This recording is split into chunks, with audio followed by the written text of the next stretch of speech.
Mi hijo me echó a la calle frente a 15 vecinos gritando que yo era un parásito, que no valía nada.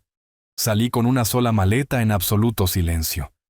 Lo que él no sabía es que la empresa de $8 millones que él creía suya, seguía estando 100% a mi nombre. Antes de continuar, suscríbanse al canal, activen la campana porque tenemos historias nuevas todos los días. Dejen un me gusta y cuéntenos en los comentarios desde qué ciudad nos están viendo. Mi nombre es Roberto. Tengo 64 años. Y durante las últimas 2 décadas y media, construí algo de lo que estaba orgulloso. Una empresa de tecnología valorada en $8 millones. Pero el 28 de septiembre, un sábado por la tarde, mi vida cambió brutalmente en menos de 10 minutos. Estaba en la sala de estar de la casa que compartía con mis hijos Alejandro y su esposa Valeria. Había vivido allí durante 3 años después de enviudar. Elena, mi esposa, había fallecido en julio de 2019 después de 42 años de matrimonio. Desde entonces, Alejandro insistió en que me mudara con él. «Papá, no puedes estar solo», me dijo con una voz que en ese entonces interpreté como preocupación filial. Aquella tarde yo estaba leyendo cuando Alejandro irrumpió como un huracán. Su cara estaba roja de furia, las venas de su cuello estaban hinchadas. Valeria venía detrás de él con los brazos cruzados, y esa mirada fría que yo había aprendido a reconocer en los últimos meses. «¡Basta!», gritó Alejandro. «Estoy harto de mantenerte. Eres un aprovechado que no aporta nada a esta casa». Me quedé helado. Las palabras no tenían sentido. Yo pagaba $1,200 al mes por mi habitación y gastos, una cantidad específica que yo había insistido en dar desde el primer día. Pero antes de que pudiera responder, él continuó diciendo que no había trabajado en 5 años, viviendo de lo que él construyó. Dijo que la empresa era suya ahora, y que yo no era más que un viejo inútil ocupando espacio. Valeria asentía a cada palabra. «Necesitamos este espacio para el futuro bebé», añadió ella con una voz cortante. No había ningún bebé, eso lo supe después. Traté de hablar con calma. «Alejandro, hijo, podemos discutir esto con tranquilidad. No me llames, hijo». Me interrumpió con un rugido que hizo temblar los cuadros de la pared. Un padre de verdad habría puesto la empresa a mi nombre hace años, pero tú, egoísta como siempre, te aferras a papeles inútiles mientras yo hago todo el trabajo.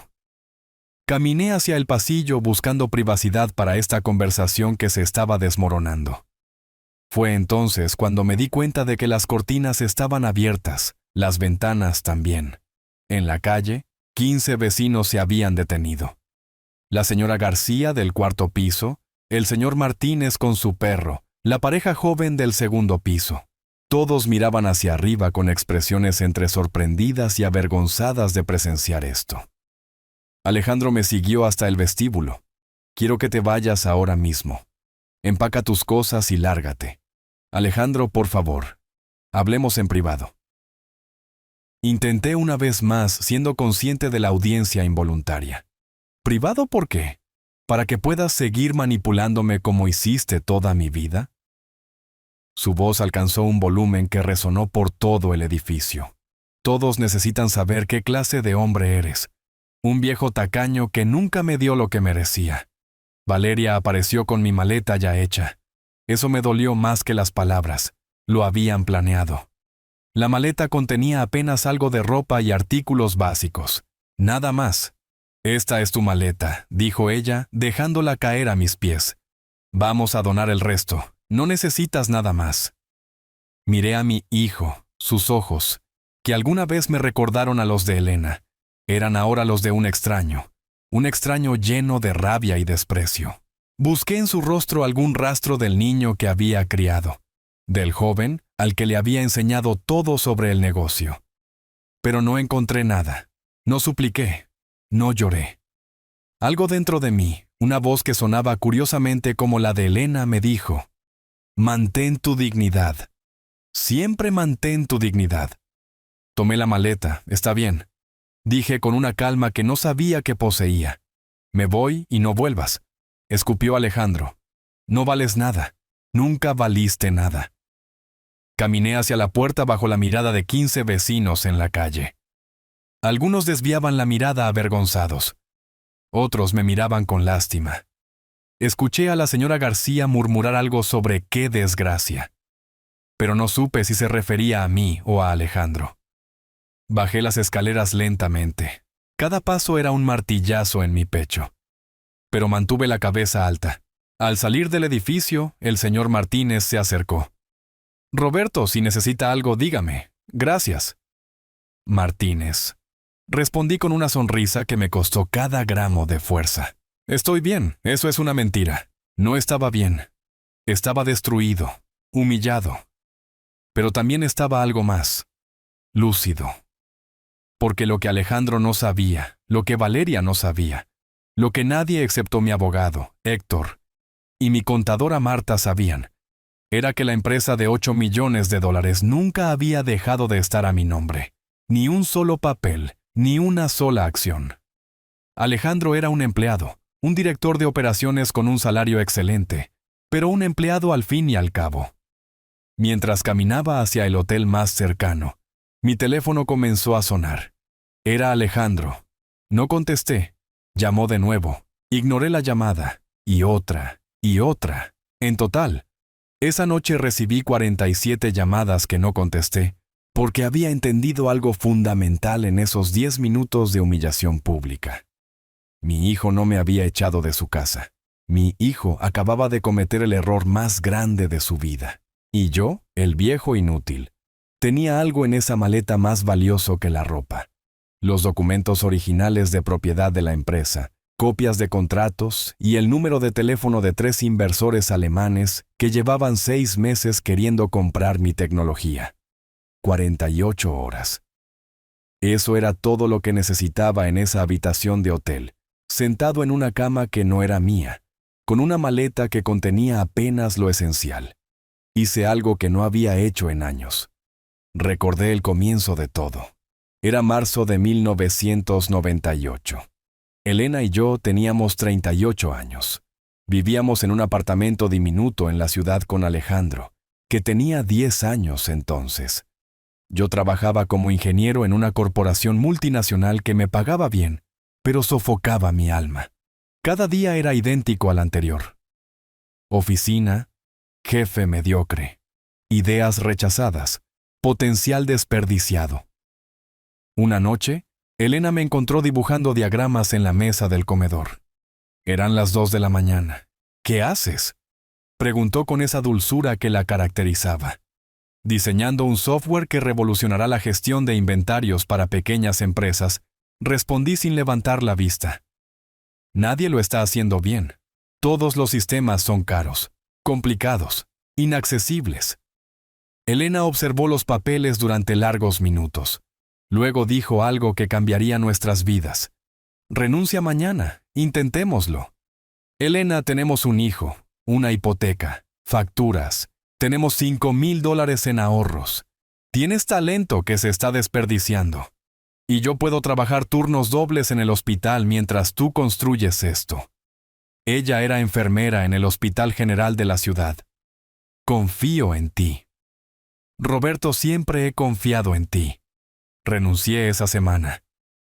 Durante 18 meses, Elena trabajó turnos agotadores mientras yo programaba desde nuestro apartamento. Alejandro aprendió a cocinar pasta porque mamá llegaba exhausta y papá estaba frente a la computadora hasta el amanecer. Fueron tiempos duros, pero honestos.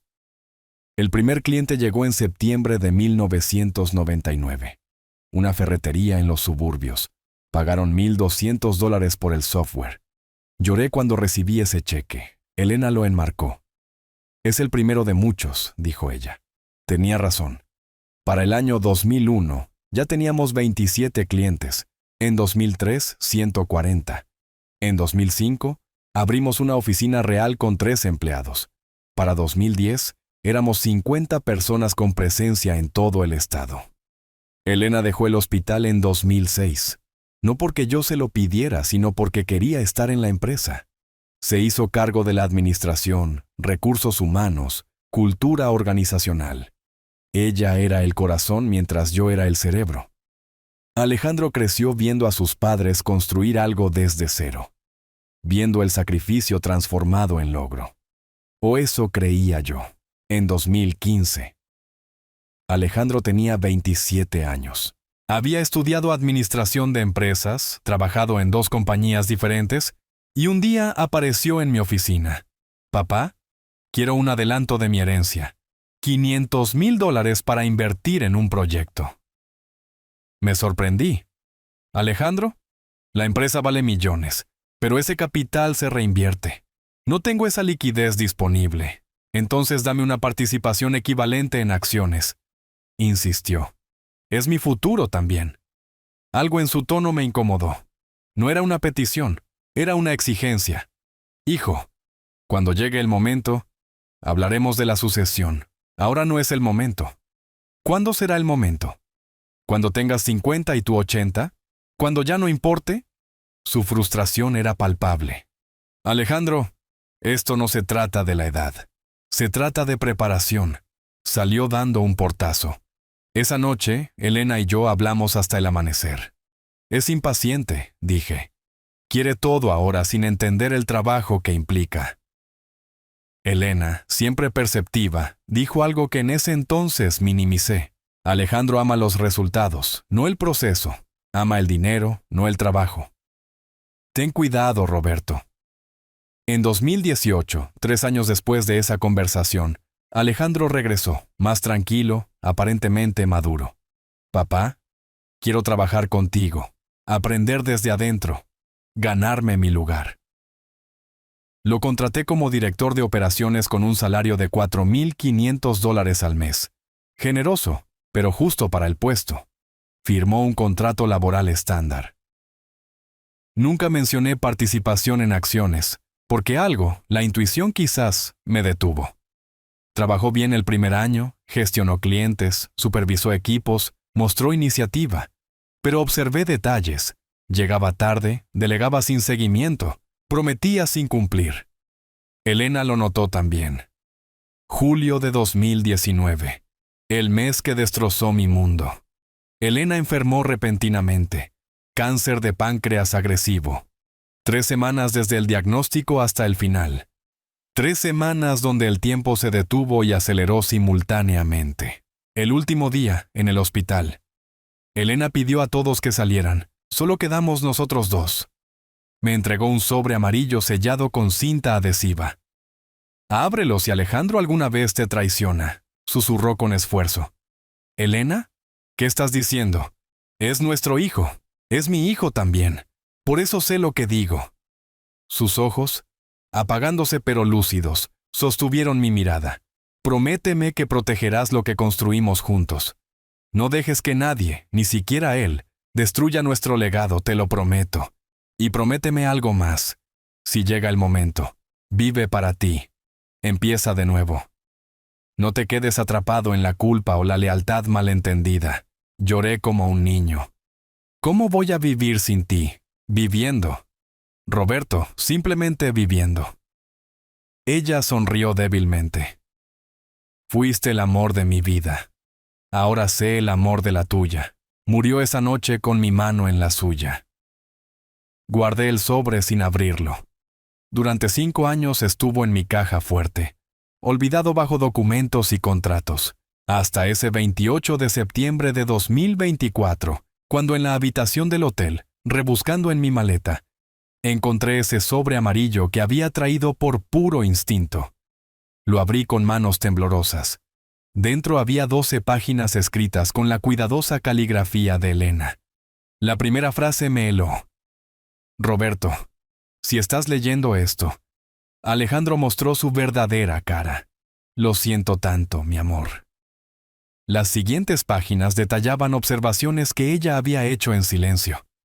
Conversaciones donde Alejandro hablaba de acelerar la herencia, comentarios despectivos sobre mi edad, planes con Valeria, a quien ella conoció meses antes de que él nos la presentara.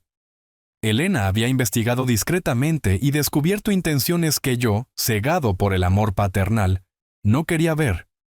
La última página decía, No transferiste acciones porque tu instinto te protegió. Confía en ese instinto ahora. Protege lo que es nuestro. Y cuando todo termine, por favor, vive. Encuentra la alegría de nuevo. Te lo mereces. Cerré el sobre mientras las lágrimas caían sobre las páginas. Elena lo había sabido. 5 años antes, ella ya lo sabía. Mi teléfono vibró. Alejandro de nuevo. Llamada número 72 desde la expulsión. No contesté, porque acababa de entender que Elena me había dado más que una advertencia. Me había dado permiso para hacer lo necesario. Y lo haría. La madrugada del 29 de septiembre, con las cartas de Elena aún temblando en mis manos, tomé una decisión que cambiaría todo. Necesitaba saber exactamente qué había estado pasando en mi propia empresa mientras yo, ingenuo, confiaba ciegamente. Llamé a Marta, mi contadora. Eran las 6 de la mañana, pero contestó al segundo timbrazo. Marta había sido nuestra contadora desde 2010, 14 años de lealtad impecable. Si había movimientos sospechosos, ella los habría detectado. Roberto. Gracias a Dios que llamaste. Había estado tratando de contactarte desde ayer. Su voz sonaba tensa, casi aterrorizada. Necesito verte urgentemente. No puedo hablar por teléfono. Nos encontramos en una cafetería lejos de la oficina.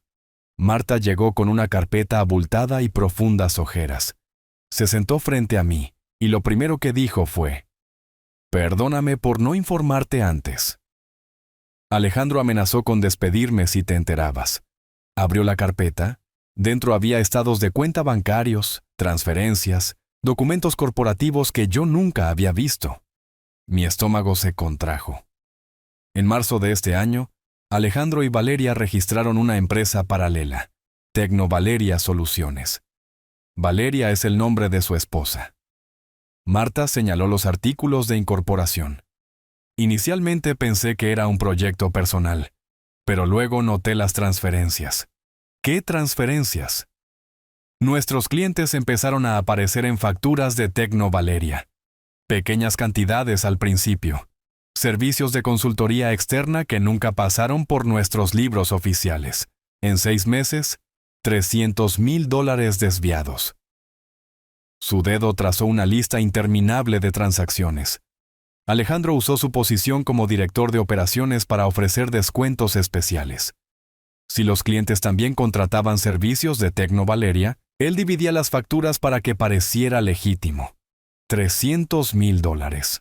6 meses. 50,000 mensuales robados sistemáticamente. ¿Hay más? Marta continuó con voz quebrada. Encontré correos electrónicos eliminados en el servidor. Los recuperé porque hago copias de seguridad automáticas, que Alejandro no conoce. Sacó hojas impresas. Lee esto. El primer correo era de Valeria a Alejandro, fechado el 5 de agosto. Ya contacté al doctor Morales. Dice que con 2 certificados médicos podemos iniciar el proceso de incapacitación. Tu padre tiene 64 años. Viudo reciente. Aislamiento social evidente. El perfil encaja, mi sangre se heló. El segundo correo. De Alejandro a Valeria. 14 de agosto. Necesitamos actuar rápido.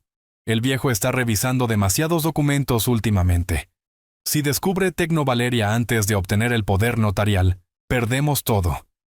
Propongo vacaciones obligatorias en octubre.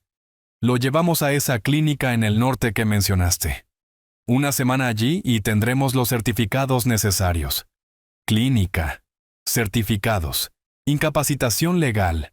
Habían planeado internarme falsamente para declararme incompetente y robar la empresa mediante documentos falsificados. Sigue leyendo, susurró Marta. Tercer correo. Valeria a Alejandro. 3 de septiembre. El doctor Morales confirmó que con el poder notarial podríamos transferir activos corporativos sin levantar sospechas inmediatas. Calcula 3 meses, hasta que los auditores externos detecten irregularidades. Para entonces habremos liquidado los activos principales y estaremos legalmente protegidos. Cuarto correo. Alejandro a un socio desconocido. 18 de septiembre. 10 días más y el problema estará resuelto. Mi padre firmará lo que sea necesario o lo haremos por vía judicial. La empresa finalmente será mía. 10 días antes de echarme. Marta, ¿por qué no me dijiste nada antes? Mi voz salió ronca, apenas audible. Ella tenía lágrimas en los ojos. Alejandro me descubrió revisando archivos hace 3 semanas. Me dijo que si te enterabas, inventaría que yo era cómplice del desfalco, que me destruiría profesionalmente. Tengo 2 hijas en la universidad. Roberto. Me aterrorizó. Sollozó. Pero cuando me enteré ayer de que te habían echado de tu propia casa, supe que tenía que arriesgarme. Lo siento tanto. Puse mi mano sobre la suya. Hiciste bien en esperar el momento adecuado. Ahora necesito que me ayudes con algo más. Cualquier cosa. Necesito copias certificadas de cada documento, cada transferencia, cada correo. Y necesito que contactes a nuestro abogado. Héctor. Sin que Alejandro lo sepa, Marta asintió y sacó una memoria USB. Está todo aquí. Duplicados en 3 ubicaciones seguras. Y Héctor está esperando tu llamada. Lo contacté anoche. ¿Inteligente? ¿Leal? Exactamente lo que necesitaba. Héctor había sido mi abogado desde 2002. Tenía 67 años. Nos reunimos esa misma tarde en su oficina del centro. Revisó los documentos durante 2 horas sin decir una palabra. Finalmente, se quitó las gafas y me miró con expresión grave. Roberto, esto es fraude corporativo, malversación de fondos y conspiración para cometer fraude procesal mediante incapacitación falsa. Alejandro podría enfrentar hasta 8 años de prisión. No quiero que vaya a prisión, dije inmediatamente. Sigue siendo mi hijo. Lo entiendo. Pero él no te está tratando como a un padre. Te está tratando como a un obstáculo. Héctor tamborileó los dedos sobre el escritorio. ¿Qué quieres hacer? ¿Vender? Rápido, antes de que intente algo más desesperado. Héctor asintió lentamente. Tienes compradores potenciales.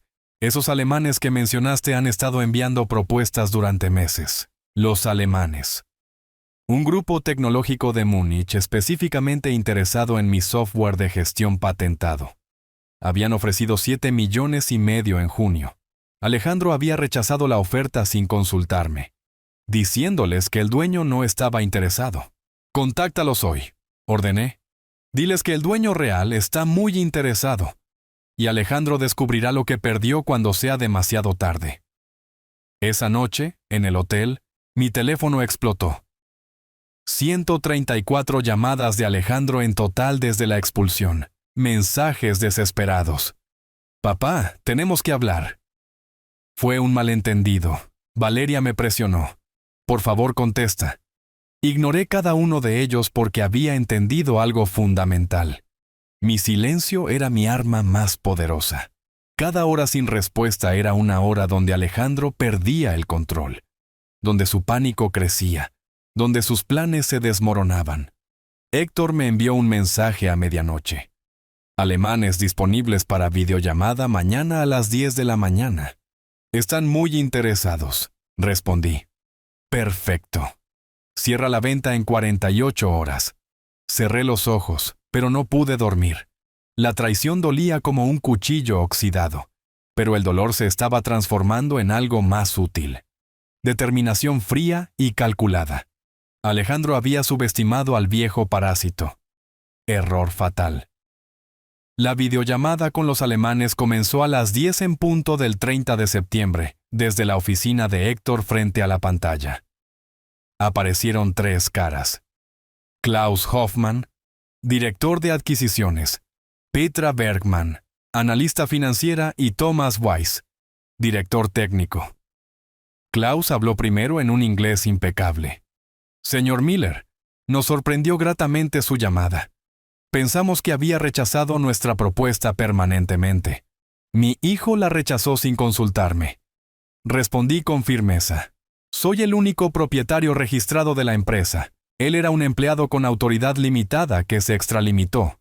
Los vi intercambiar miradas. Petra tomó notas rápidamente. Esto les preocupaba, como era lógico. Entiendo, dijo Klaus con cautela. ¿Podría explicar la situación actual?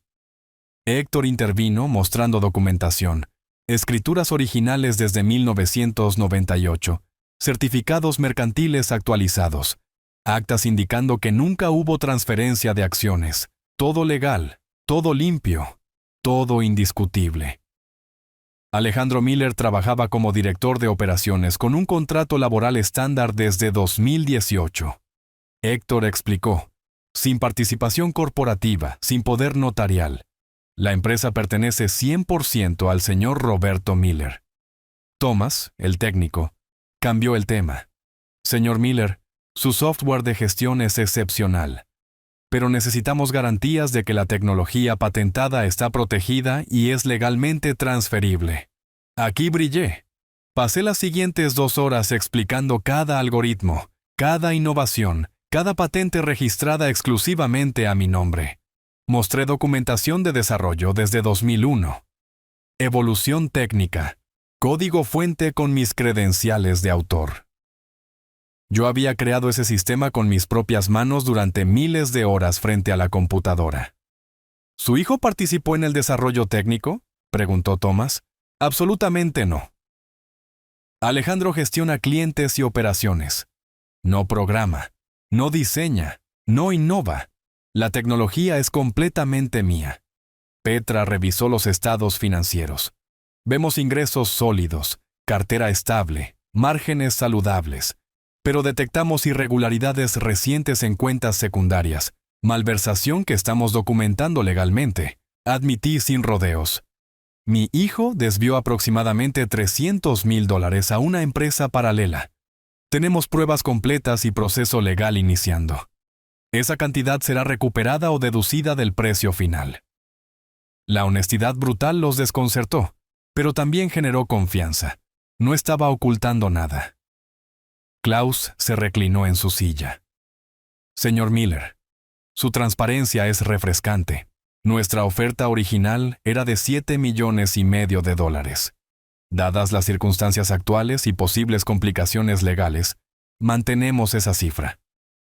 Héctor me miró esperando mi respuesta. Respiré profundamente. Este era el momento. Caballeros, entiendo su posición conservadora, pero permítanme reenfocar la situación.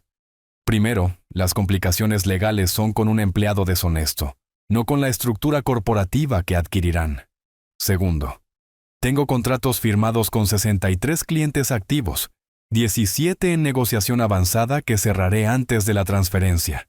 Tercero, mi software tiene capacidad de escalado que apenas han explorado. Abrí una presentación que había preparado durante la madrugada. Mostré proyecciones realistas de expansión europea, integraciones con sistemas alemanes, potencial de mercado sin explotar. No eran fantasías. Eran análisis técnicos sólidos basados en investigación real. Mi tecnología vale más hoy que hace 4 meses cuando ofrecieron inicialmente. Los clientes están creciendo.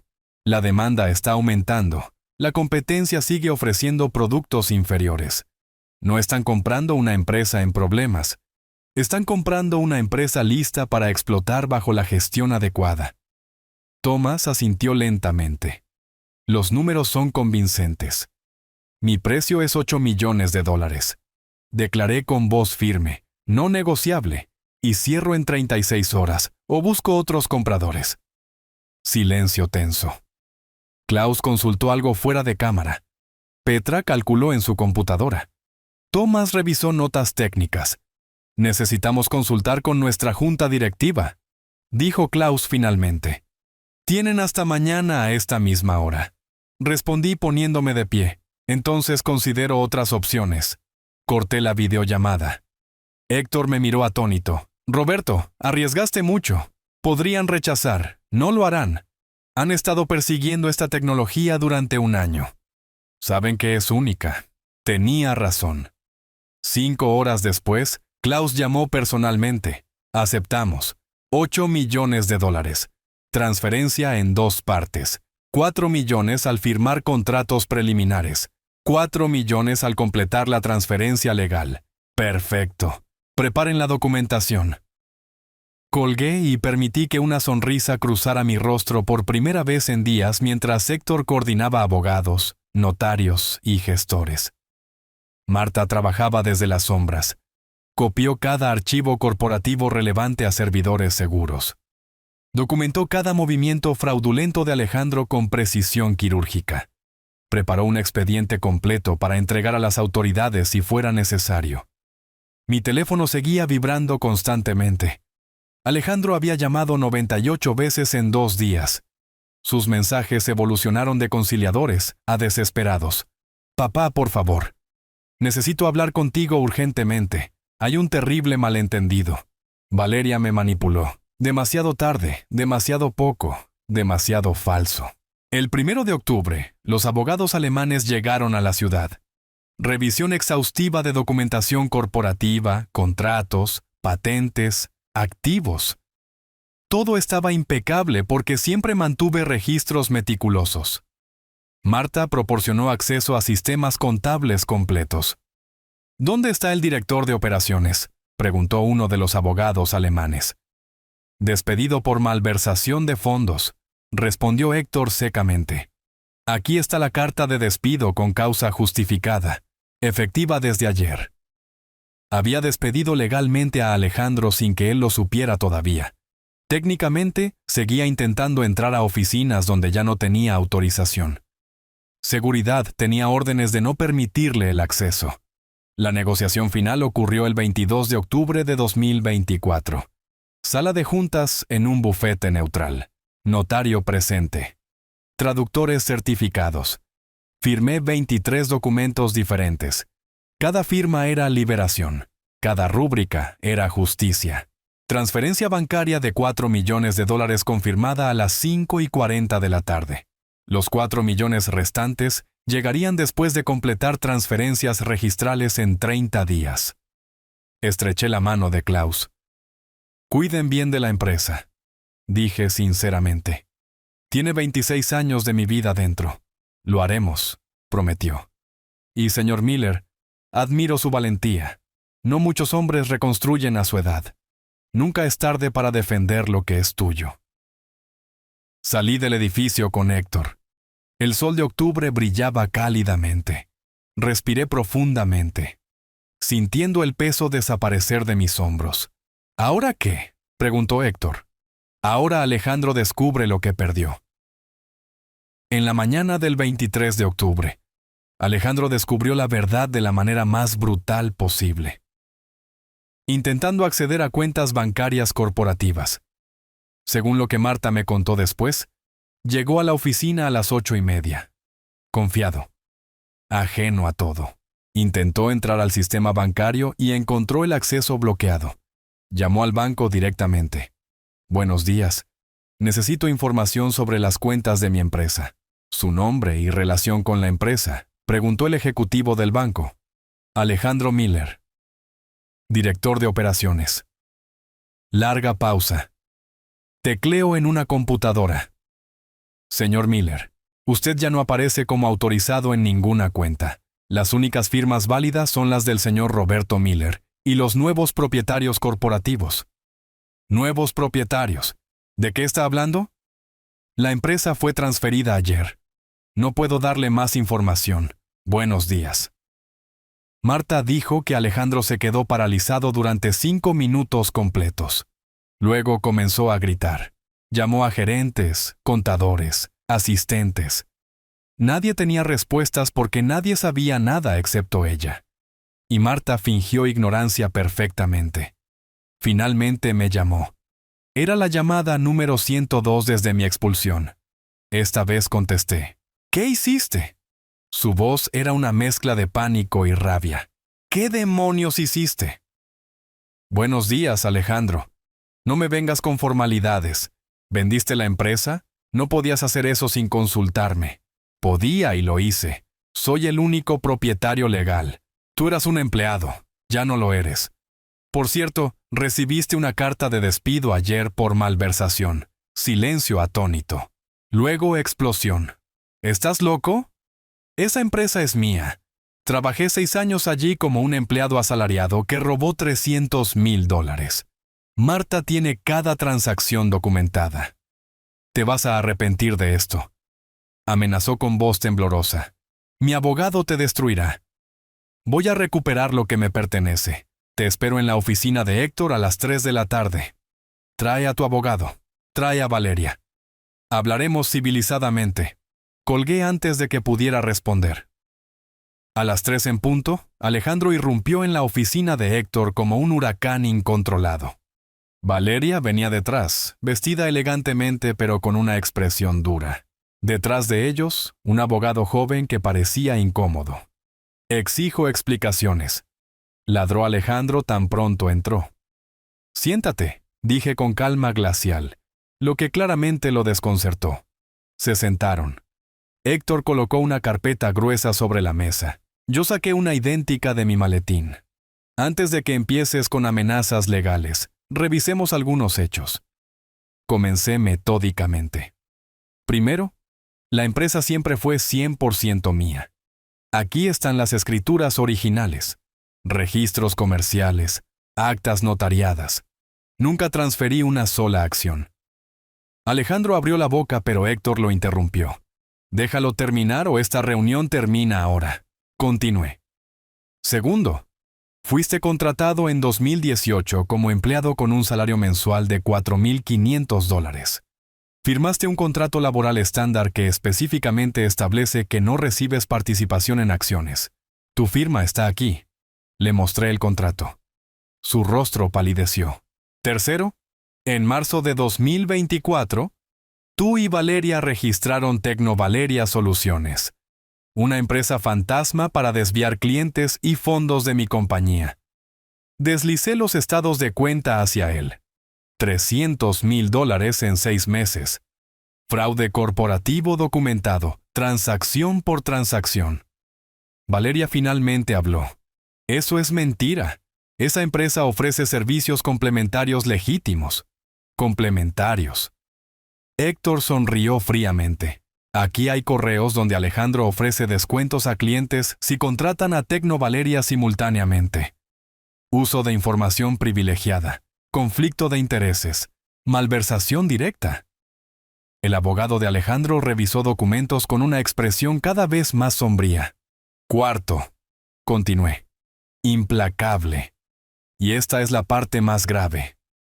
Planearon internarme falsamente en una clínica psiquiátrica para obtener certificados fraudulentos de incapacidad mental.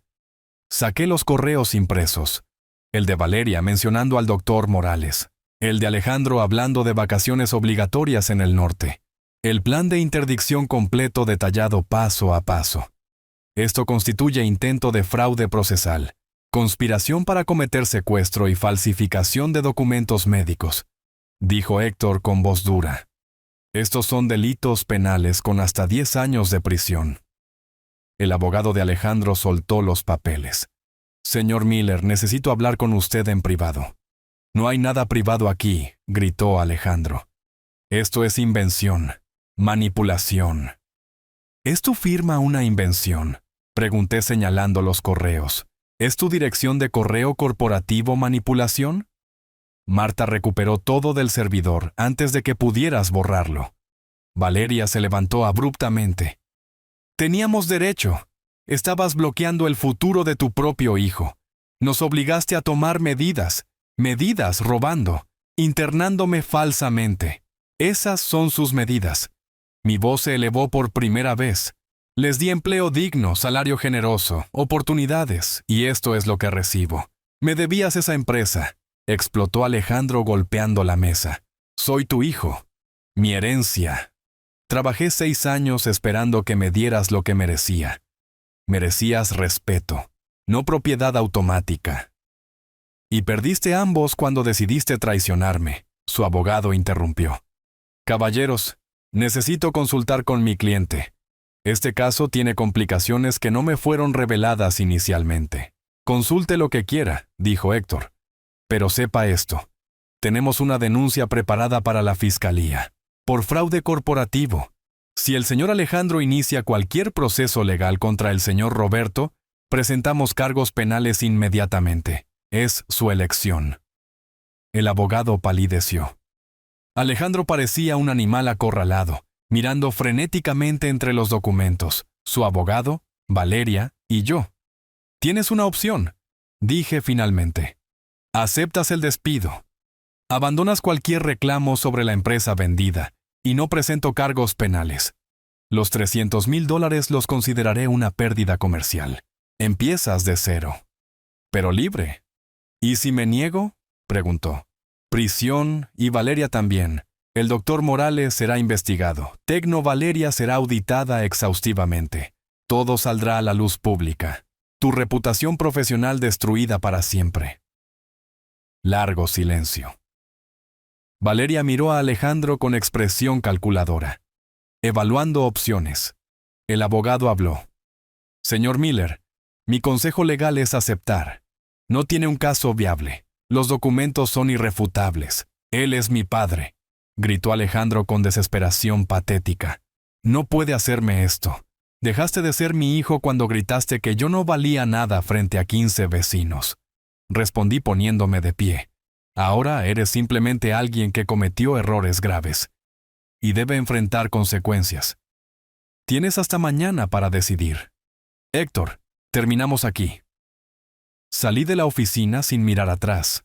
Detrás, escuché a Valeria sisear algo a Alejandro, su abogado hablando urgentemente. Sillas arrastrándose.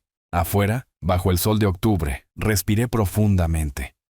Mi teléfono mostraba las 134 llamadas ignoradas, acumuladas.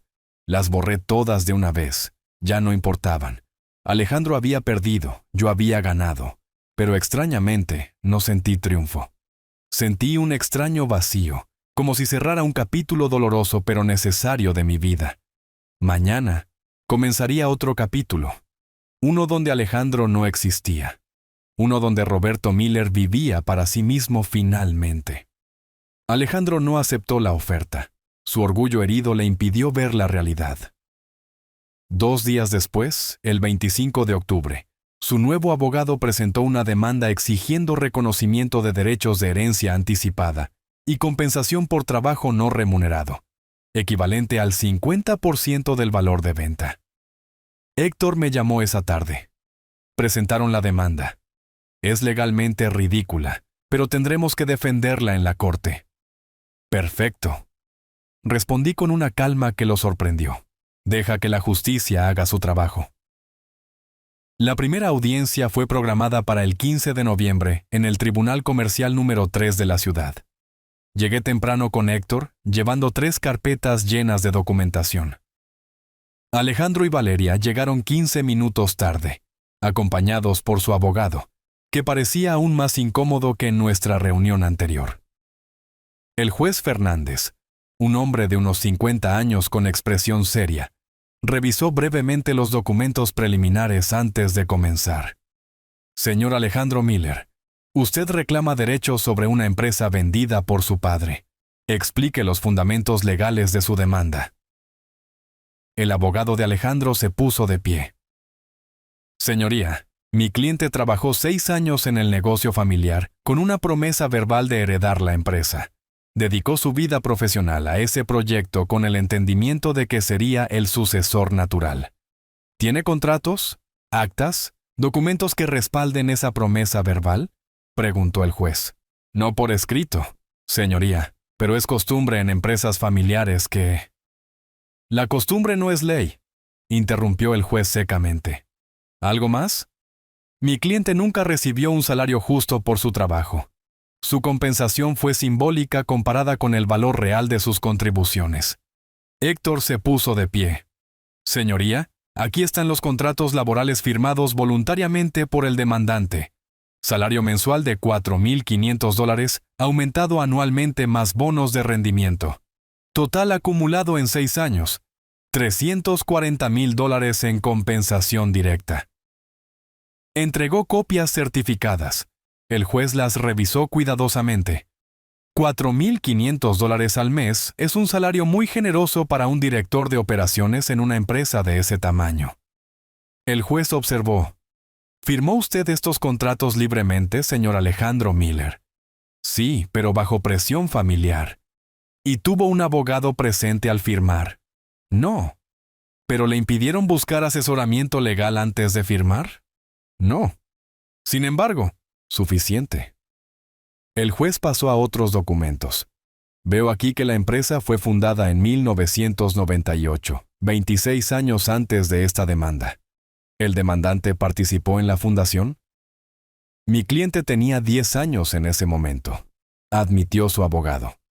¿Aportó capital inicial? ¿Desarrolló la tecnología patentada? ¿Aparece como cofundador en algún registro comercial? No, señoría, pero como hijo, tiene derechos. La herencia se reclama después de que el propietario fallece, no mientras vive, y ciertamente no sobre activos que el propietario vendió legítimamente. El juez miró directamente a Alejandro. Señor Miller, ¿tiene pruebas de que su padre estaba legalmente incapacitado al momento de vender la empresa? Alejandro dudó. Valeria le susurró algo. Finalmente, respondió. Creo que estaba bajo influencia indebida de su abogado.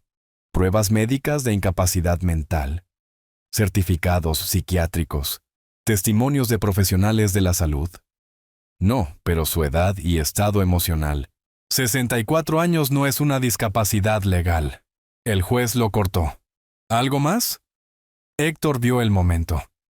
Señoría, tengo pruebas de que el demandante cometió fraude corporativo durante su empleo. Presentó el expediente de Marta, transferencias a Tecno Valeria, correos comprometedores, facturas falsificadas. El juez revisó página tras página con el ceño cada vez más fruncido. Esto es muy grave. Desvío de fondos corporativos a una empresa personal. $300,000 en 6 meses. Señoría, todo documentado. El abogado de Alejandro palideció. Señoría, esas transacciones fueron malentendidos contables que... Aquí hay correos explícitos deliberando dividir facturas para ocultar el origen real de los servicios. El juez señaló leyendo uno en voz alta. Esto no es un malentendido. Es fraude sistemático. Luego encontró los correos sobre el plan de interdicción. Su expresión cambió de seria a indignada. Planearon internar falsamente al demandado para obtener control mediante certificados médicos fraudulentos. Silencio absoluto en la sala. Valeria miraba al suelo. Alejandro estaba lívido. Señoría, esos correos están sacados de contexto. El abogado intentó débilmente. El contexto es perfectamente claro. El juez cerró la carpeta abruptamente. Esta demanda carece completamente de base legal. Además, la evidencia presentada sugiere que el demandante cometió delitos graves durante su empleo. Rechazo la demanda en su totalidad. Costas legales a pagar por el demandante. Golpeó el mazo. Audiencia concluida. Y señor Alejandro Miller, considérese afortunado de que su padre no haya presentado cargos penales. Muchos lo harían. Salimos del tribunal bajo el brillante sol de noviembre. Alejandro se quedó adentro con su abogado, probablemente recibiendo una factura astronómica por una causa perdida. «Bien hecho», dijo Héctor, estrechando mi mano. «Fue justicia, no venganza», respondí. «Hay una diferencia». Esa tarde recibí una llamada del banco alemán. Los 4 millones restantes fueron depositados. Total, $8 millones en mi cuenta personal. Me senté en un banco en el parque. 8 millones. 26 años de trabajo condensados en un número digital. Debería sentir alegría, triunfo, satisfacción. Sentí soledad. Esa noche, tomé una decisión que sorprendió incluso a Héctor. Quiero donar $2 millones al Instituto de Investigación Oncológica, en nombre de Elena Miller. Roberto, esa es una cantidad enorme. Elena murió de cáncer. Si ese dinero ayuda a que otras familias no sufran lo mismo, es un mejor uso que mantenerlo en el banco. Firmé los papeles de donación el 20 de noviembre. El instituto organizó una pequeña ceremonia. Pusieron una placa conmemorativa, Donación Elena Miller, en memoria de su vida dedicada al servicio y al amor incondicional. Lloré frente a esa placa. Primeras lágrimas desde el funeral de Elena hace 5 años, con 6 millones restantes. Tomé una segunda decisión, desaparecer de la ciudad gris.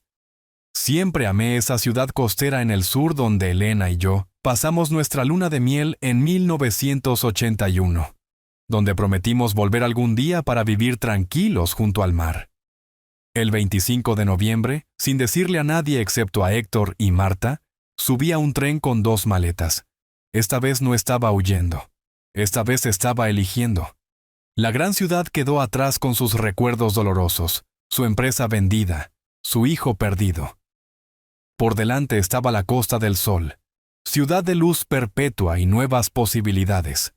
Tenía 64 años, 6 millones de dólares. Y por primera vez en décadas, absolutamente ninguna obligación con nadie. Libertad, aterradora y embriagadora simultáneamente. La nueva ciudad me recibió con una brisa del Pacífico y un sol de diciembre que calentaba la piel sin quemar. Alquilé un apartamento en un barrio costero tranquilo, lejos del ruido turístico del centro. 2 habitaciones, balcón con vista al océano. Silencio precioso. Los primeros días caminé sin rumbo. Playa por las mañanas, mercado local al mediodía, lectura en el balcón por las tardes. 64 años descubriendo que no sabía estar solo sin un propósito. La empresa había sido mi identidad durante 26 años. Sin ella, ¿quién era yo? Una tarde, caminando por un parque, vi un cartel. Academia de Arte del Pacífico. Cursos de pintura para todos los niveles. Algo en mi pecho se agitó. Elena siempre insistió en que yo había desperdiciado talento. Cuando te retires, pintarás. Solía decir acariciando mis manos. Estas manos crearon empresas, pero pueden crear belleza también. Nunca me retiré. Ella murió antes. Entré a la academia casi sin pensar. Recepción pequeña, oliendo a trementina y café. Una mujer de unos 50 y tantos años.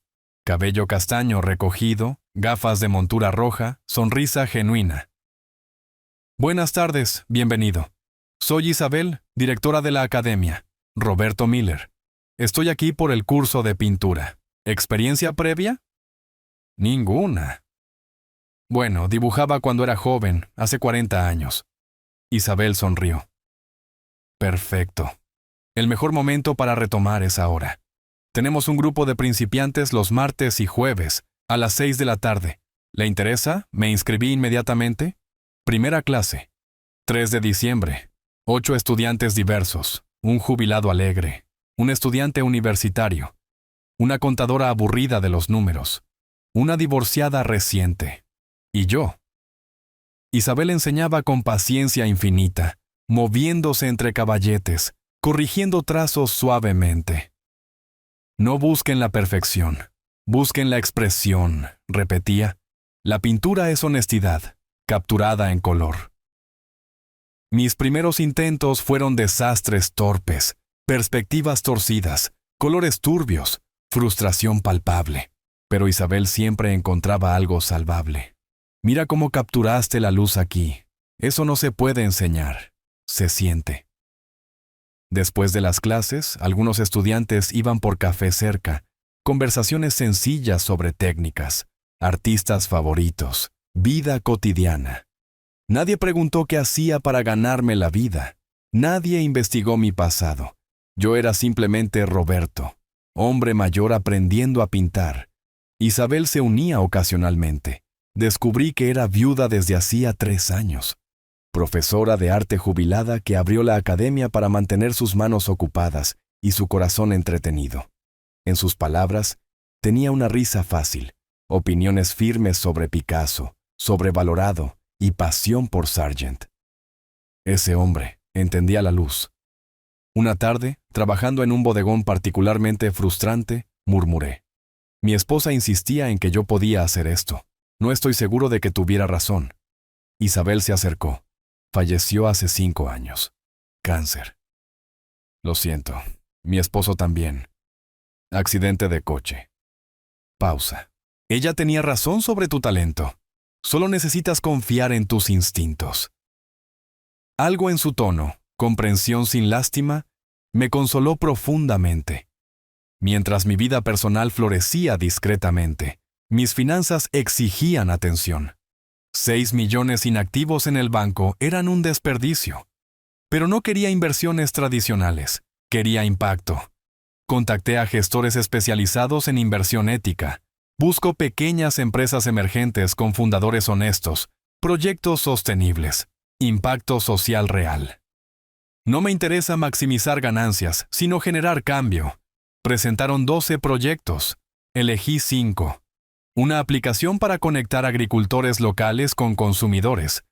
Una empresa de reciclaje tecnológico. Una plataforma educativa para áreas rurales. Un centro de capacitación para desempleados mayores de 50 años. Una cooperativa de energía solar comunitaria. Invertí 3 millones distribuidos entre ellos. No como inversor silencioso, sino como mentor activo. Reuniones mensuales. Asesoramiento estratégico. Conexiones útiles. Estos jóvenes emprendedores me recordaban a mí mismo hace 30 años. Idealistas, pero inexpertos. Apasionados, pero necesitando guía. Mientras yo construía una nueva existencia en la costa, Alejandro enfrentaba el colapso total en el norte. Marta me mantenía informado discretamente. Alejandro intentó mantener las apariencias después de perder la demanda, pero la realidad financiera lo aplastó rápidamente. La casa donde vivía estaba hipotecada a su nombre, pero los pagos mensuales eran de $2,300, que su nuevo salario como vendedor de seguros apenas cubría. ¿Valeria? Al descubrir que los $300,000 desviados se evaporaron en lujos, bolsos de diseñador, viajes, joyas caras que se compró ella misma, lo abandonó. Literalmente empacó y se fue una noche de noviembre sin despedirse, sin el ingreso de director de Tecno Valeria, sin los fondos robados, sin mi apoyo. Alejandro comenzó a retrasar los pagos de la hipoteca, luego los servicios básicos, luego todo. Desesperado por mantener una imagen de éxito, cometió un error fatal. Pidió un préstamo a prestamistas informales, $50,000 inicialmente, con interés semanal del 5% compuesto. La deuda creció como cáncer financiero. Para diciembre debía $400,000 entre usureros, bancos, tarjetas de crédito. El banco ejecutó la hipoteca. Alejandro estaba literalmente en la calle, viviendo temporalmente con un excompañero de universidad que le ofreció un sofá por lástima. Marta me envió un mensaje. Alejandro llamó a la oficina buscándote. Está desesperado. Dice que necesita hablar urgentemente. Respondí. Bloquea su número. No hay nada que discutir. Sonaba cruel. Probablemente lo era. Pero había aprendido una lección dolorosa. Ayudar a alguien que no quiere cambiar es prolongar su caída, no evitarla. En mi balcón, mirando una puesta de sol naranja sobre un océano en calma. Sentí algo extraño, paz mezclada con melancolía. No alegría por la ruina de Alejandro, sino aceptación de que nuestros caminos se separaron irreversiblemente. Isabel se convirtió en más que una maestra. Compañía en caminatas costeras. Conversaciones profundas sobre pérdida y reconstrucción. Silencios cómodos tomando café. Nunca mencioné dinero. Nunca presumí de logros. Yo era simplemente Roberto, viudo reciente, pintor novato, hombre redescubriendo cómo vivir. Y por primera vez en décadas eso era suficiente. Una noche a mediados de diciembre, sentado en mi balcón bajo las estrellas, saqué de nuevo la carta de Elena. No la había releído completamente en meses. La había abierto esa noche devastadora en el hotel. Pero el dolor entonces era demasiado fresco para absorber cada palabra que ella escribió. Ahora, con distancia temporal y emocional, necesitaba entenderla completamente. La primera página comenzaba con una fecha, 15 de julio de 2019. 3 días antes de su muerte. Su letra, usualmente firme y elegante, temblaba ligeramente en ciertos trazos. Medicamentos o debilidad física, supuse. Roberto, mi amor eterno, si lees esto, significa que nuestro hijo finalmente mostró lo que temí durante años. No me da placer tener razón sobre esto. Créeme, una madre siempre quiere estar equivocada cuando sospecha lo peor de su hijo. Continué leyendo con un nudo en la garganta. Empecé a notar cambios preocupantes en Alejandro durante 2014 cuando tenía 26 años. Vino a visitarnos un domingo. Recuerdo exactamente. 8 de junio. Estábamos hablando en el jardín sobre su trabajo en esa consultora. Mencionaste casualmente que la empresa valía $3,5 millones entonces. Vi cómo se le iluminaron los ojos. No con orgullo por tu logro, sino con cálculo frío. Preguntó inmediatamente, ¿cuándo planeas retirarte? Papá, no fue una pregunta casual. Era una evaluación de calendario. Pausa para respirar. El océano sonaba suave bajo mi balcón. Un año después, en 2015, llegó la petición de adelanto de herencia. $500,000. Me consultaste esa noche, angustiado porque querías ayudarlo. Pero algo te detuvo. ¿Es normal pedir eso a los 27 años? Preguntaste. No lo era. Investigué su proyecto de inversión discretamente. Roberto no existía. Hablé con Lucía, su exnovia de entonces. Ella confesó que Alejandro tenía deudas de juego en línea. $80,000. Los $500,000 eran para pagar eso y financiar un estilo de vida insostenible. Yo no sabía nada de esto. Elena nunca me lo dijo directamente. No te lo dije porque decidiste negarle el dinero por tu propio instinto. Preferí que confiaras en tu juicio sin mi influencia, pero comencé a observar con más cuidado. Las siguientes páginas detallaban observaciones minuciosas durante 4 años. Conversaciones telefónicas que Elena escuchó por casualidad, donde Alejandro hablaba con amigos sobre esperar que el viejo se retire de una vez por todas. Comentarios sarcásticos sobre mi edad durante escenas familiares que ella notó, pero yo ignoré. Visitas repentinas a nuestra casa, siempre coincidiendo con conversaciones sobre testamentos o planificación patrimonial en abril de 2018. Cuando te pidió trabajo en la empresa, pensé que finalmente había madurado. Pero escuché una conversación telefónica suya desde nuestro estudio. Estaba hablando con alguien llamado Marcos. Dijo textualmente, «Estoy entrando desde adentro. En 2 años, convenzo al viejo de firmar la transferencia. Ya sabes cómo es, sentimental y débil. Será fácil». Alejandro se rió al decir eso. Se rió de ti. Lágrimas calientes rodaron por mis mejillas.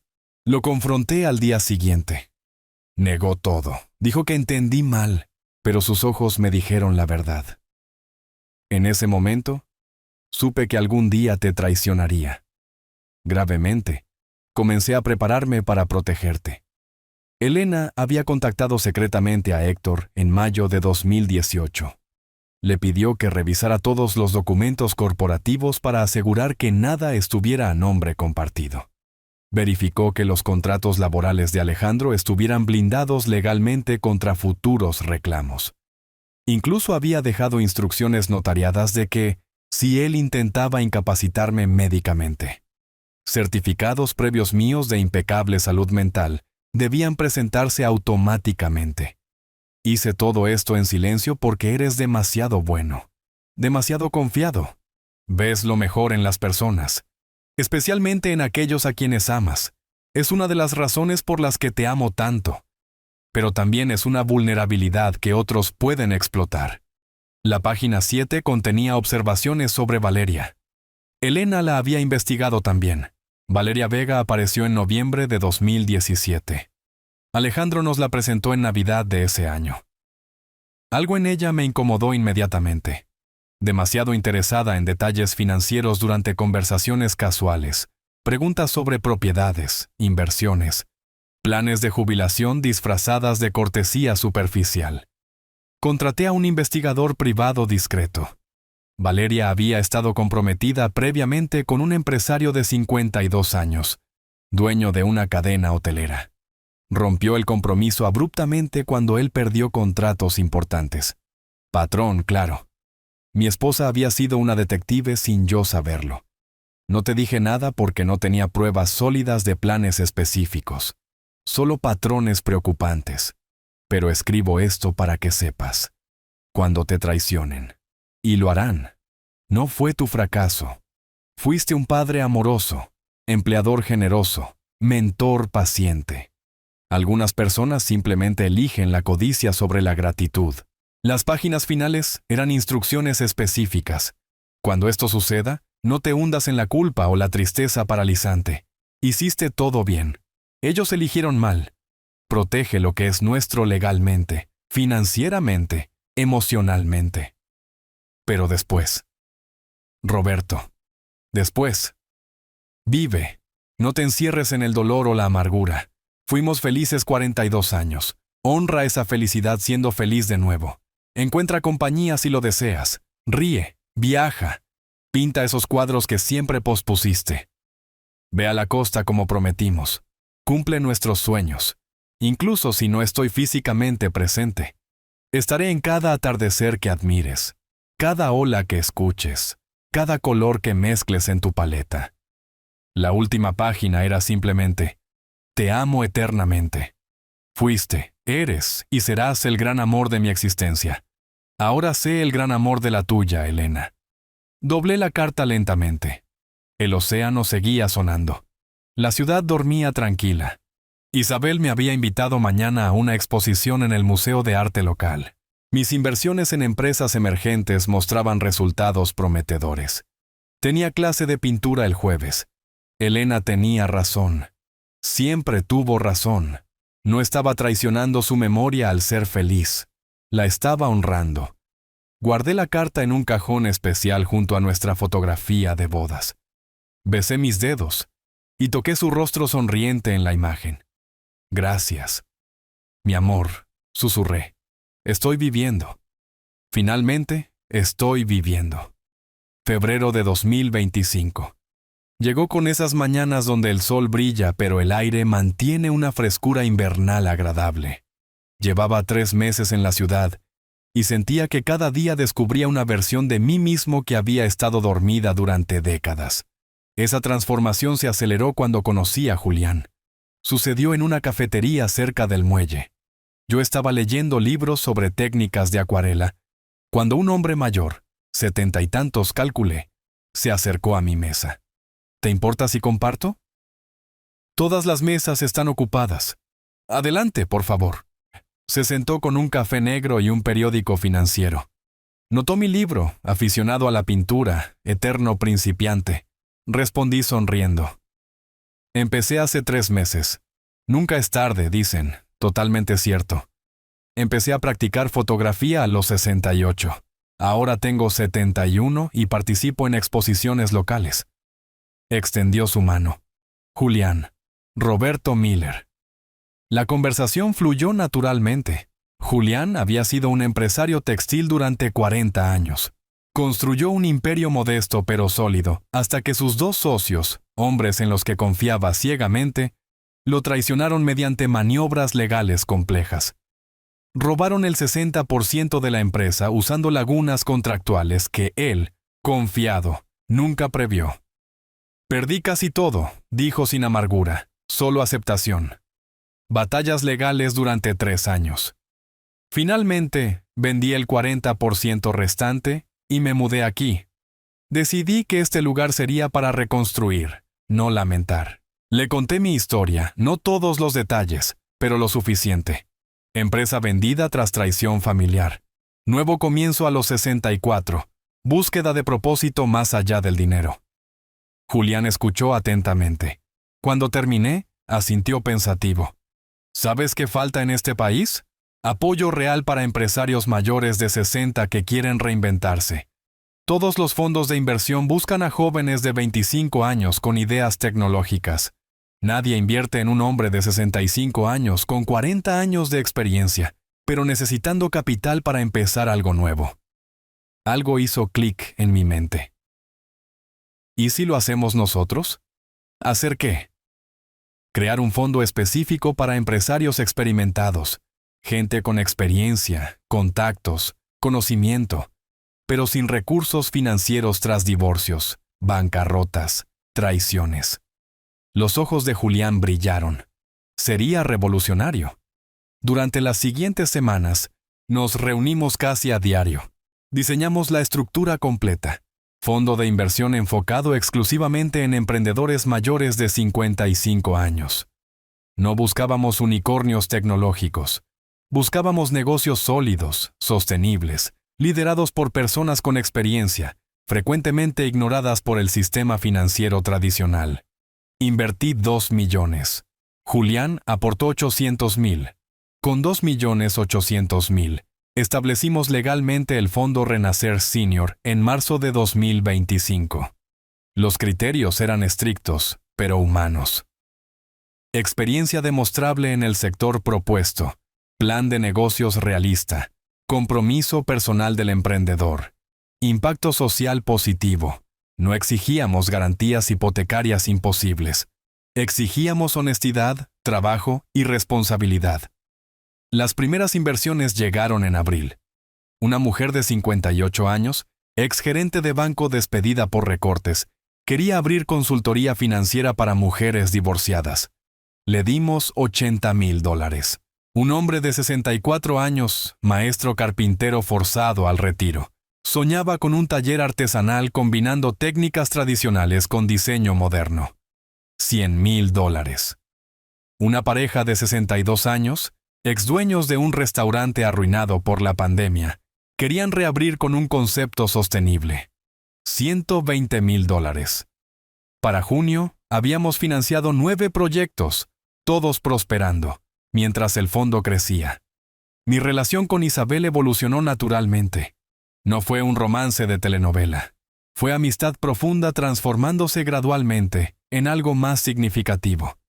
Comenzó con conversaciones después de clases de pintura, extendiéndose hasta la medianoche. Luego caminatas dominicales por el paseo marítimo. Luego viajes cortos. A la montaña en mayo, a los viñedos en junio. Isabel tomaba fotos mientras yo pintaba acuarelas torpes pero honestas de paisajes. «Tienes un ojo interesante», Isabel comentó, revisando mis cuadernos. «No técnica perfecta, pero capturas la esencia emocional de los lugares. Eso es más valioso». «Me enseñaste a ver diferente», respondí sinceramente. «No, simplemente te di permiso para confiar en lo que siempre viste». En julio, Isabel sugirió algo inesperado. «¿Has considerado la fotografía? Complementaría tu pintura, diferentes medios, misma búsqueda de belleza». Compré una cámara digital profesional días después. Descubrí pasión inmediata. La fotografía era inmediatez, donde la pintura era paciencia. Ambas me completaban. Isabel y yo nos volvimos inseparables sin definir etiquetas. No éramos novios formales. Éramos dos personas viudas encontrando compañía, complicidad y afecto renovado. En una etapa donde la sociedad espera que simplemente esperemos el final. Rechazamos esa expectativa. Mientras mi existencia florecía, el colapso de Alejandro se completaba. Marta me escribió en agosto. Valeria dejó a Alejandro definitivamente. Descubrió que además de perder todo, contrajo deudas con prestamistas ilegales. $400,000 acumulados. Ella literalmente huyó. Cambió de teléfono. Bloqueó redes sociales. Alejandro permaneció solo con deudas impagables. No sentí ni alegría ni satisfacción. Sentí un extraño vacío. Este hombre destruido financiera y emocionalmente era técnicamente mi hijo. Pero también era un extraño que eligió la traición sobre la lealtad. ¿Sigue intentando contactarte?, preguntó Marta. Ya no. Dejó de llamar hace 2 meses. Silencio tácito. Alejandro finalmente había entendido que el puente estaba quemado irreparablemente. Trabajaba vendiendo seguros para una pequeña compañía. Salario básico de $1,400 al mes. Vivía en una habitación alquilada, compartiendo apartamento con 3 extraños. Los prestamistas lo perseguían legalmente. Su vida era supervivencia diaria. Nada más. Parte de mí, una pequeña pero real parte, quería ayudar. Pero recordé la carta de Elena. Algunas personas solo aprenden cuando enfrentan las consecuencias completas de sus elecciones. Alejandro eligió. Ahora vivía esa elección. En septiembre, el Fondo Renacer Senior había ayudado a 23 emprendedores. 19 proyectos funcionaban exitosamente. 3 habían fallado pero aprendiendo lecciones valiosas. Uno había superado todas las expectativas, generando empleos y expandiéndose regionalmente. Julián y yo no solo invertíamos dinero, éramos mentores activos.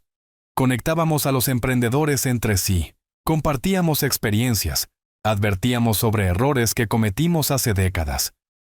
Estamos cambiando vidas, dijo Julián una tarde. Estamos demostrando que los 60 no son el final, sino un comienzo potencial. Corregí. Isabel organizó mi primera pequeña exposición de fotografía en su academia para octubre. 15 imágenes de la costa capturadas durante nuestros viajes. Título: Nuevas miradas de ojos viejos. Vendí 3 fotografías. Ganancias. $450 que doné completamente al fondo. No necesitaba dinero, necesitaba propósito y finalmente lo había encontrado. Octubre de 2025 llegó con lluvia inusual. Había cumplido 65 años en agosto, celebrando discretamente con Isabel, Julián y amigos del fondo de inversión en un restaurante junto al océano. Un año exacto desde esa venta que cambió todo. Estaba fotografiando gaviotas en el muelle cuando mi teléfono vibró. Número desconocido. Casi ignoré la llamada, pero algo me hizo contestar. Papá. La voz rota de Alejandro cortó el año de silencio como un cuchillo oxidado. Mi estómago se contrajo. ¿Cómo conseguiste este número? Marta me lo dio. Le supliqué durante semanas. Larga pausa. Estoy en la ciudad. Necesito verte, por favor. Debería haber colgado, debería haberme negado. Pero curiosidad morbosa o quizás la necesidad de cerrar el ciclo permanentemente me hizo aceptar. Cafetería del Muelle. 1 hora. Llegué temprano eligiendo una mesa exterior con vista al puerto. Necesitaba espacio abierto para esto. Isabel se había ofrecido a acompañarme, pero me negué. Es algo que debo hacer solo. Alejandro apareció exactamente a la hora acordada. Casi no lo reconocí. El hombre acercándose cojeando ligeramente era una sombra del arrogante director de operaciones que me expulsó hace 12 meses. Había perdido probablemente 15 kilos. Ropa barata y desgastada. Cabello desordenado con canas prematuras que no recordaba. Profundas ojeras. Manos temblorosas. Se sentó frente a mí sin pedir permiso. Gracias por venir. No respondí. Simplemente lo observé con distancia clínica como un entomólogo estudiando un espécimen. Sé que no merezco ni un minuto de tu tiempo. Comenzó con voz ronca. Pero necesito que escuches. Necesito que entiendas. ¿Entender qué exactamente? Que me equivoqué. Terriblemente equivocado. Lágrimas comenzaron a rodar por sus mejillas. Valeria me manipuló. Me convenció de que merecía más. Que estabas robando mi futuro. Valeria no te obligó a planear mi internamiento forzado. Valeria no robó $300,000. Valeria no me gritó parásito frente a 15 vecinos. Se encogió como si las palabras fueran golpes físicos. Tienes razón, absolutamente razón. Fui yo. Fue todo mi decisión. El camarero se acercó. Pedí un café negro. Alejandro pidió agua. No tenía dinero para más. Supuse. ¿Por qué estás aquí, Alejandro? Porque perdí todo. Absolutamente todo. El apartamento, Valeria, amigos, dignidad. Trabajo vendiendo pólizas por una comisión miserable.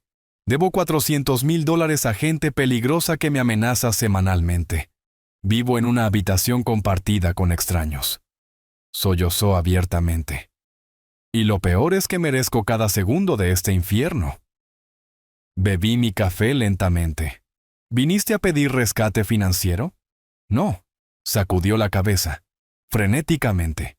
Vine a pedir perdón. Vine a decirte que tenías razón sobre todo. Que mamá tenía razón sobre mí. Que soy exactamente el fracaso que ella temía. ¿Sabías que tu madre me dejó una carta antes de morir? Su rostro palideció. ¿Qué? 12 páginas detallando cada señal de alarma que observó durante años. Tu obsesión con el dinero. Tus deudas de juego que ocultaste. Tus conversaciones donde te reías de mi ingenuidad. Ella sabía quién eras antes de que yo aceptara verlo. Alejandro se cubrió la cara con las manos. Dios mío. Elena te amaba, pero también te conocía, y me protegió incluso desde su lecho de muerte. Silencio pesado cayó entre nosotros. Gaviotas graznaban. Turistas pasaban riendo. El mundo continuaba indiferente a nuestro drama privado. ¿Hay algo que pueda hacer?, preguntó finalmente con voz apenas audible. ¿Alguna forma de reparar, aunque sea un fragmento, de lo que destruí? Consideré la pregunta honestamente. Puedes vivir diferente, trabajar honestamente, pagar tus deudas gradualmente, construir el carácter que nunca tuviste, pero hazlo por ti, no esperando mi aprobación o recompensa. Y nosotros, hay una posibilidad de... No. La palabra salió firme sin vacilación. Ese puente se quemó completamente. Tú encendiste el fuego. Yo corté las cuerdas restantes. No hay reconstrucción posible. Pero soy tu hijo. Eres un hombre adulto que tomó decisiones adultas con consecuencias adultas. La sangre compartida no borra la traición consciente. Se rompió completamente. Lloró con sollozos que sacudían su cuerpo delgado. Una pequeña parte de mí, eco ancestral de paternidad, quería consolarlo. Pero esa parte ya no dictaba mis acciones. Alejandro, aprendí algo fundamental este año. Puedo vivir sin ti. De hecho, vivo mejor. Tengo paz que nunca tuve contigo cerca. Propósito que construí independientemente. Compañía que valora la honestidad sobre el oportunismo. No puedo vivir sin ti, susurró. Sí puedes. Solo necesitas aprender cómo. Igual que yo aprendí. Me levanté dejando suficientes billetes para cubrir ambos consumos. La diferencia crucial es que yo elegí vivir plenamente. Tú debes elegir vivir honestamente. Son caminos diferentes que nunca se cruzarán de nuevo, ni siquiera ocasionalmente. Un café anual. Mensaje de cumpleaños. Nada. Silencio completo. Es el único regalo que puedo darte. Libertad de mis expectativas y mi decepción. Caminé hacia la salida. Alejandro llamó mi nombre. Papá, me detuve pero no me giré. Te quiero. A pesar de todo, te quiero. Respiré profundamente. Yo también te quise. Tiempo pasado. Adiós. Alejandro. Me fui sin mirar atrás. Isabel me esperaba cerca, respetando distancia pero presente. Me abrazó sin palabras. Lloré en su hombro durante largos minutos. ¿Hiciste lo correcto?, preguntó suavemente. Hice lo necesario. Esa noche, en mi balcón, bajo estrellas brillantes, sentí el peso final desvanecerse. Alejandro era un pasado cerrado definitivamente. Por delante había un futuro construido con mis propias manos, decisiones y méritos. 65 años, viudo, sin un hijo, pero rodeado de amigos genuinos, proyectos significativos, amor renovado. No era el final que imaginé, era mejor. Diciembre de 2025. 1 año y 3 meses desde esa humillación pública que paradójicamente se convirtió en mi liberación. Estoy sentado en la Galería de Arte Contemporáneo, en el centro de la ciudad. La exposición se titula Renacimientos, vistas desde la segunda mitad. 30 fotografías mías capturando rostros y momentos de emprendedores. Del fondo que Julián y yo creamos. Cada imagen cuenta una historia de resiliencia, reinvención, coraje. Isabel está a mi lado, su mano descansando naturalmente en la mía. No hicimos un anuncio dramático sobre nuestra relación. Simplemente sucedió. Orgánicamente, como deben suceder las cosas importantes.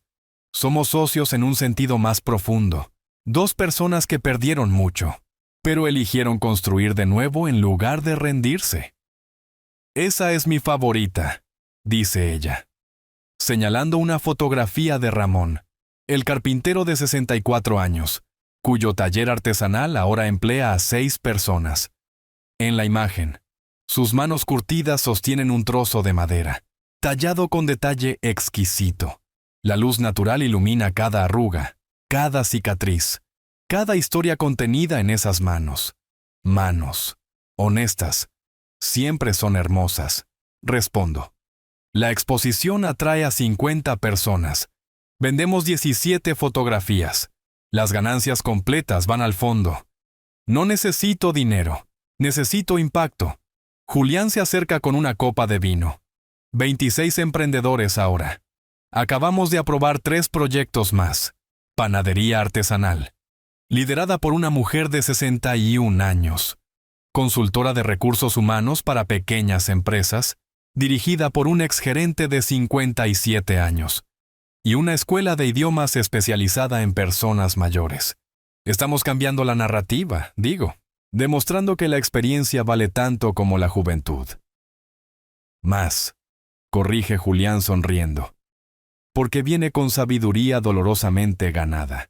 Recibí un mensaje de Marta hace 3 semanas. Alejandro continúa trabajando honestamente. Vendió una póliza importante que generó una comisión de $4,000. La usó toda para pagar deudas. Vive austeramente, sin lujos, sin atajos. Finalmente, aprendiendo una lección fundamental. La dignidad se construye con esfuerzo sostenido. No se hereda, ni se roba. No contesté el mensaje. Su camino ya no es mi responsabilidad.